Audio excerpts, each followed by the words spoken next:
मुरंबा मालिकेच्या आजच्या भागामध्ये आपण पाहणार आहोत की आता आनंद हा अक्षयला सांगत असतो की तू आभ्याला माफ करून टाक. तेव्हा आता लगेच अक्षय म्हणतो की माफ करायला माझ्या मनात आभ्याविषयी काहीच नाही आहे, तर माफ करायचा विषय येतो कुठे. अक्षय म्हणतो की त्याच्या आत्ताच्या अवस्थेला काय मी जबाबदार आहे का, त्यामध्ये माझा काय संबंध. आणि त्यानंतर आता आनंद म्हणतो की अक्षय हे सगळं तुला कळतंय कारण आपण भावंड आहोत, पण त्याला कळत नाही आहे ना. तर अक्षय म्हणतो की एक्झॅक्टली. अक्षय म्हणतो त्याची जी अवस्था ही आत्ता अशी झाली आहे ना ती आरती वहिनी गेल्यामुळे झाली आहे, मी त्याच्याशी बोलतो असे म्हणत आता अक्षय आता तो विषय टाळतो.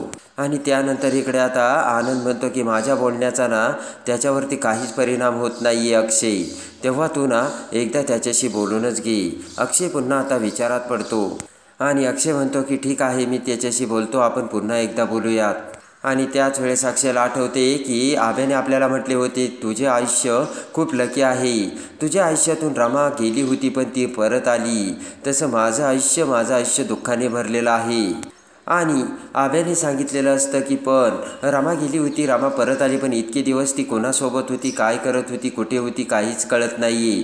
ते ऐकून अक्षय आता आभ्याचं काचांड पकडतो. त्यानंतर इकडे आता अक्षय हा रामाकडे येतो आणि गालातली गालात रामाकडे बघत असू लागतो. तेव्हा आता रमा म्हणते काय झालं, तर अक्षय म्हणतो कुठे काय झालं. रमा आता अक्षयकडे बघते आणि म्हणते सांगा ना काय झालं. रमा म्हणते की मला स्पेशली असं वाटतं की तुमच्या डोक्यामध्ये काहीतरी चाललं आहे पण तुम्ही ते दाखवत नाही आहे. अक्षय म्हणतो कुठे काय रमा, काहीच नाही आहे. आणि त्यानंतर आता रमा म्हणते की मला सगळं कळतं आहे, अहो मी तुमची बायको आहे, तुमचा आवाज जरी ऐकला ना तर तुम्हाला काय हवं ते देखील मला कळतं आहे. तर अक्षय आता रामाकडे बघू लागतो आणि अक्षय म्हणतो की बरोबर आहे रमा, तुझं बायको आणि आई कसं काय विसरू शकतो मी, कधीच नाही. आणि अक्षय म्हणतो की आई ना आपल्याला जन्माला घालते आणि बायको आपलं सगळं सांभाळते, आपल्याला आधार देते, आपल्या बरोबरीने आपल्याला साथ देते. आणि त्यानंतर आता अक्षय विचार करत म्हणतो की मला ना कधी कधी वाटतंय आई म्हणजे आपल्या धर्तीवरती येऊन देवाचीच भूमिका निभावते. आणि त्यानंतर आता अक्षय म्हणतो की मग बायको ही नवऱ्याला सपोर्ट करते, नवऱ्यालासुद्धा आधार देते आणि नवऱ्याची सहचारिणी खरी बायको झालेली असते, काय हे नातं असते असं अक्षय रमाला समजावत असतो. आणि त्यानंतर आता रमा अक्षय पुन्हा कॉटवर बसतात. तर रमा अक्षयकडे बघत म्हणते की काय झालं नक्की, कसला विचार करताय. आणि त्यानंतर आता रमा म्हणते की मीच तुम्हाला सांगणार होते की बस झालं आता, जेवढं झालं ना तेवढं पुरेसं आणि तुम्ही परत एकत्र या. आणि अभिजित दादा आणि तुम्ही जर एकत्र आले तर सगळं काही छान होईल. ते ऐकून आता अक्षय म्हणतो की काय करू मी, कसं करू आणि त्याला कसं समजावून सांगू. अक्षय म्हणतो की मी प्रयत्न केला आहे ना, पण तो कसं बोलत होता बघितलं आहे ना तू. अक्षय म्हणतो ती त्याचं ना कामात लक्ष नाही आहे, कधी येतो कधी येत नाही, कधी मीटिंगला थांबत नाही, कधी असा अचानक निघून जातो. हे सगळं त्याचं विचित्र जे वागणं आहे ना त्यावरून काय त्याच्या मनात आहे तेच काही कळत नाही असे आता अक्षय बोलतो. त्यानंतर आता अक्षय म्हणतो की त्याची ही जी अवस्था आहे ना ती आरती वहिनी गेल्यामुळे आहे, आरती वहिनी गेल्यामुळे तो अगदी डिस्टर्ब झाला, एकटा पडला आणि मग त्याला आधाराची गरज वाटू लागली, पण त्याला आता त्याचा आधार काही मिळत नव्हता आणि म्हणून आभ्याची ही अवस्था झाली असे आता अक्षय हा रामाला समजावत असतो. आणि ते ऐकून रामा म्हणते की बरं झालं माझ्या आयुष्यात हे आहेत आणि यांचा मला चांगला सपोर्ट आणि अधिकार आहे. आणि माही नसती तर काय झालं असतं काय माहिती, माहीने आता घरी आली तर माहीने सगळ्याला आधार दिला असे आता रमा विचार करते. इकडे आता आई आजीच्या डोक्यात रमाने पार्टीमध्ये कशी तोडकी मोडकी इंग्लिश बोलली होती हे आठवतं. रमाने म्हटलेले असते की माय नेम इज रमा, तोडक्या मोडक्या शब्दात आता रमा कशी इंग्लिश बोलली हे सगळं आता आय्याजी समोर येत असतं. आणि त्यानंतर आता रमा ही आय्याजी विचार करत असताना रमाला कसा रमाकडून 1 रुपया पडला होता आणि रमा ती शोधण्याचा प्रयत्न करत होती. त्यावेळेस आय्याजींनी ते सगळं बघितलं आणि म्हटलेलं असतं की रमा तू काय शोधते ग. त्यावेळेस रमाने सांगितलेलं असतं की आय्याजी मी 1 रुपया पडलाय तो शोधते आणि हे फक्त रमाच करू शकते. हे आता आय्याजीच्या चांगलंच लक्षात आलेलं असतं आणि त्यामुळे आय्याजीचा आता संशय वाढलेला असतो. ही रमा आहे की माही हेच काही आता आय्याजीला कळायला मार्गच नसतो. आणि त्यानंतर आता आय्याजी ही ड्रिंक्स करत असते, तेवढ्या सीमा तिथे येते आणि आय्याजीला म्हणते की बस झालं आता. आई आजी आणि सीमा जाऊ लागते तर तेवढ्यात आय्याजी सीमाला म्हणते की सीमा थांब, तुला असं नाही वाटत का की रामामध्ये बदल झाला आहे. तेवढ्यात पटकन सीमा खाली बसते आणि आय्याजीला म्हणते की बरोबर आहे, कारण माही ना पूर्णपणे रमा झाली. रमा आणि अक्षयमध्ये सुद्धा हा बदल झाला होता. जेव्हा तो सुरुवातीला रमाच्या प्रेमात पडत होता तेव्हा अक्षयमध्ये सुद्धा असा बदल झाला होता. आणि इकडे आता रमा आणि अक्षय त्यांच्या बेडरूममध्ये पुन्हा आता आभ्याला कसं एकत्र आणता येईल आणि आपल्यात आणता येईल याचा विचार करू लागतात. आणि त्यानंतर आता रमा विचार करत म्हणते की एक आयडिया आहे ना, आपण जर क्रिकेट खेळलो तर अभिजित दादा आणि तुम्ही पुन्हा एकत्र येऊ शकताल. तर अक्षय म्हणतो की मला वाटतंय की हा काही मार्ग एकदम पुरेसा फायदेशीर ठरणार नाही. आणि अक्षय म्हणतो की मला ना वाटतं की क्रिकेट खेळूनसुद्धा आम्ही काही एकत्र येऊ शकत नाही, कारण आम्हाला समजावणं खूप कठीण आहे. उद्या तो परत पुन्हा म्हणेल हेच झालं तेच झालं. रमा म्हणते की काही नाही चला आज आपण ना प्रॅक्टिस करूयात आणि उद्या तुम्ही त्याच्यासोबत बॅटिंग करूयात. अक्षय म्हणतो काय चाललं, तर रमा बाहेर निघून जाते.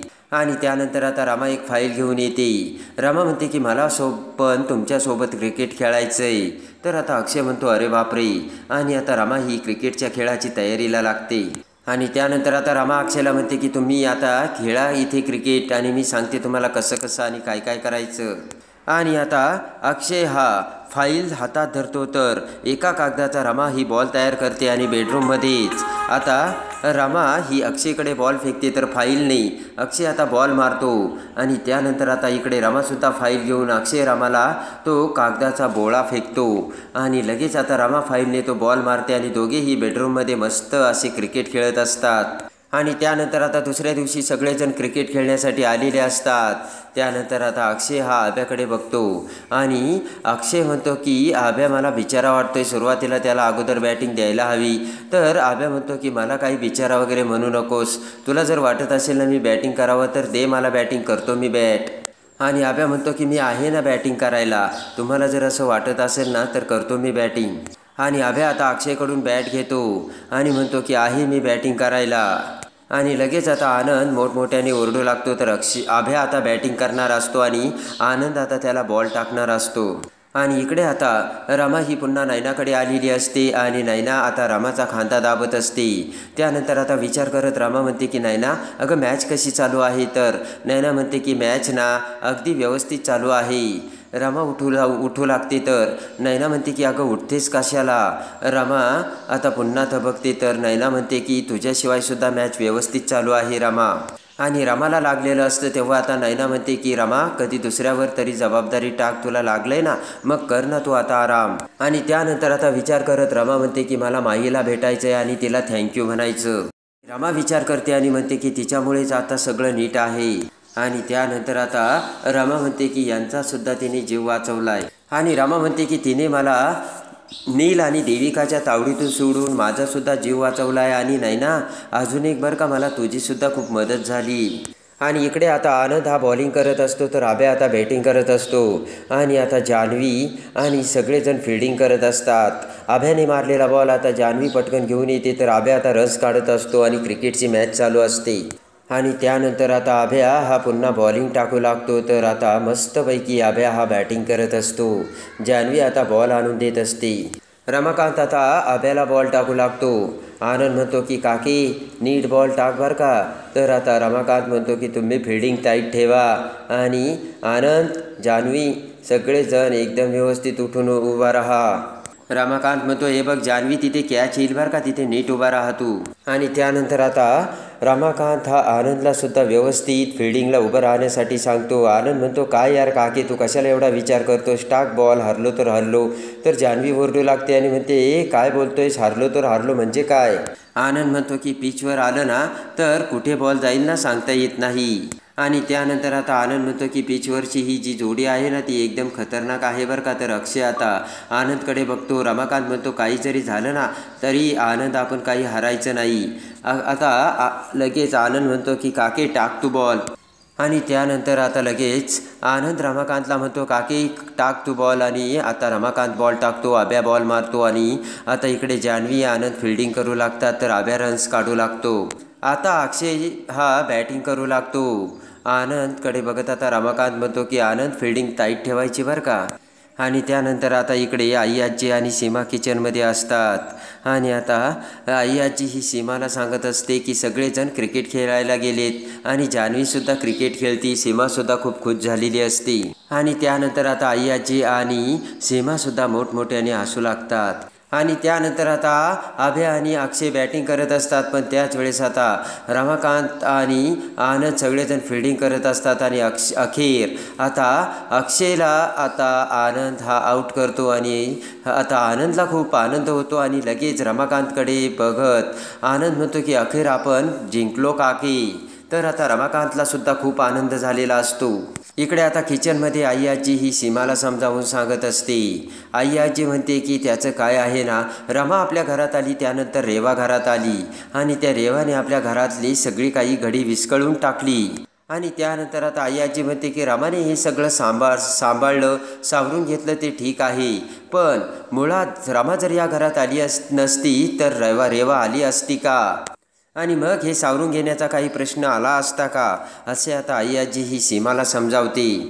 आणि त्यानंतर आता इकडे रमा ही दरवाजा उघडून आता विचार करत असते आणि रमाने आता आई आजीचे बोलणे ऐकलेले असते. रमाला खूप वाईट वाटलेलं असतं. आपण जर या घरात आलो नसतो तर रेवासुद्धा या घरात आली नसती. हे आई आजीचे बोलणे ऐकताच आता रमाला काळजाला खूप लागलेलं असतं आणि त्याच अवस्थेत आता रमा ही पुन्हा बेडरूममध्ये येते. आणि त्यानंतर आता रमा ही कॉटवर बसते आणि विचार करत म्हणते की आई आजी ज्या बोलतायत ते खरं आहे का. आणि त्यानंतर आता आब्या स्वतःला खूप आता विचार करून डर्टी फील करत असतो. तेवढ्यात आता सगळेजण पुन्हा हॉलमध्ये जमलेले असतात. तर अक्षय पुन्हा आता एकदा आब्याला समजावं लागतो. अक्षय म्हणतो की मला आब्यावरती पुन्हा एकदा पूर्ण विश्वास आहे आणि मला माहिती जर आब्याने ठरवलं तर आब्या हे सगळं करू शकतो आणि यातून बाहेर येऊ शकतो.